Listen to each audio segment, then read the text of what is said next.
Across to our panelists, I want to immediately go to my colleague Nalini, who's joining us in the studio. Nalini, would you elucidate on why is it that India as a country with one of the most progressive laws when it comes down to abortion finds itself in a bind, where not just the country, the top court is also divided on which way to go in this particular case? Well, Preeti, it's a very interesting case that's come up before the Supreme Court, essentially because just a few days back when the matter came up before a two-judge bench that comprised of two women judges, the judges themselves were not able to decide as to whether or not they should allow this 27-year-old married woman to terminate her baby or not terminate her baby. Now, the case has basically come to the top court because this woman was 24 weeks and 1 day pregnant when she realized that she was pregnant. And the MTP Act, which is the law that deals with medical termination of pregnancies in India, puts the deadline for abortion that is permissible without any extraordinary circumstances at 24 weeks. So considering that she was 1 day late, she had to approach the court to get her pregnancy terminated. And since then, the matter has been pending before the top court, which is extremely crucial to point out because every single day that the child remains in her body is an additional day that she is going to be pregnant, which is going to make the matter even more complex. Now, both the woman as well as her husband have categorically stated that they don't want to birth the child. They already have two children, two very young children, I must say, I think 4 years old and 1 year old.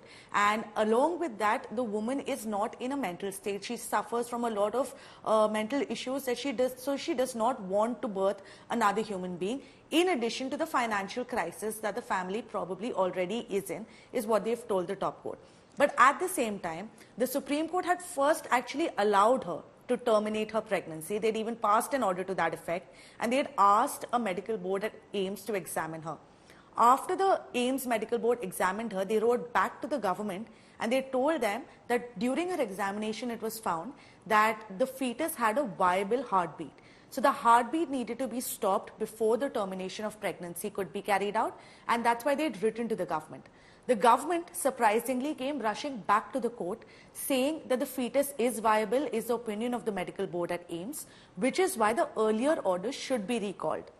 In fact, ASG Aishwarya Bhati, who is representing the government before the top court, has gone to the extent of saying that if the mother in this case carries the baby full term, then the government will take care of the baby and eventually put it up for adoption. But at the same time, the mother will have to birth the baby, and that will obviously come with its own set of complications, including postpartum symptoms and all of the complications that come along with that. But at the same time, the parents have categorically said that they don't want to have a baby. And once the two women judges of the Supreme Court could not arrive on a decision, because where on one side a judge was pro-life, the other judge was pro-choice, the matter is now before the Chief Justice of India, a three-judge bench being led by him, and they are looking into it. It's going to continue on Monday, and it remains to be seen how every day might make the matter even more complex when the court's hearing it. Well, even more complex. So what I'm going to do is right now, Nalini, stay on with me. I want to cut across to Dr. Taruna Dua, senior consultant and gynecologist. She's joining us live. Ms. Dua, I want you to give us an understanding. A 26-week pregnancy where every day matters, going ahead, if you're looking at a termination, and also vis-a-vis the mental health of this woman, where at one point she's also tried to take her own life. She's clinically depressed. She's been on medication. She also has two children where she says she can barely take care of herself. Both physical and mental. What are we actually looking at? Yeah, so a very good evening and thanks for having me here today. If we have known the background of the whole thing, we know that it's a viable pregnancy. It's about 26 weeks, right? So according to the MTP Act of India, which was initially passed of 1971, according to that, termination was always allowed till 20 weeks. And from the range of 20 to 24 weeks, if there was a very well-defined reason for termination, this could be done by taking a signature from two doctors, right? So initially it was even up to 20 weeks, we had to have the signature of 2 weeks, the signature of two doctors, but now that the MTP Act was amended in 2022, the provision has come that signature of one doctor is enough for termination up to 20, and in the range of 20 to 24 weeks. If there is a definite reason why we need to abort that pregnancy, the chance of MTP can be taken. And it is very right in saying that India is quite advanced as far as its MTP laws are concerned. There are a large number of countries which do not allow the MTP. Once the pregnancy has happened, whatever the situation, the child has to be born. But yes, we have to admit that India is very advanced as well as far as the MTP law is concerned. No, but so considering this particular case, it is 26 weeks pregnancy. So it is a way advanced pregnancy. Definitely the fetus is viable, and there is no abnormality as of the fetus as far as we are concerned. But doctor, isn't the fetus, doctor, I have a question. Isn't the fetus viable from 8 weeks onwards? Because after 8 weeks, the fetus in any case has a heartbeat. That is that it's a live fetus. Viability means once the child is born, the fetus is born, whether it has the potential of living a normal life or not.